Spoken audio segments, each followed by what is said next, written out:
Hello' friends, সকলোকে মোৰ চেনেলটোলৈ স্বাগতম জনাইছোঁ। আজি মই আপোনালোকলৈ লৈ আহিছোঁ চাটনিৰ এটা ধুনীয়া ৰেচিপি। তাৰ কাৰণে মই অলপমান বুটৰ দাইল তিয়াই ৰাখিছোঁ, 3টা কেঁচা জলকীয়া লৈছোঁ, কেইফুটামান নহৰু আৰু অকণমান ধনিয়া লৈছোঁ। আৰু এইখিনি এতিয়া মই এটা মিক্সাৰ জাৰত গোটেইখিনি দি ল'ম আৰু ভালদৰে পেষ্ট বনাই ল'ম। এয়া পেষ্টখিনি ৰেডি হৈ গ'ল।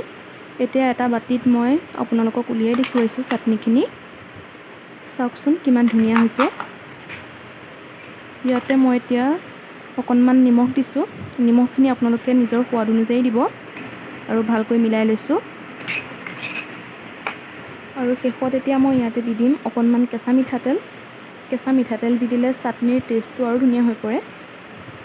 আশা কৰিছোঁ আপোনালোকে ৰেচিপিটো ভাল পাব আৰু ট্ৰাই কৰিব। এয়া চাওক, বুটৰ দাইলৰ চাটনি ৰেডি হৈ গ'ল। আপোনালোকে যদি মোৰ ৰেচিপিটো ভাল পালে তেনেহ'লে মোৰ চেনেলটো লাইক, শ্বেয়াৰ আৰু ছাবস্ক্ৰাইব কৰি দিব।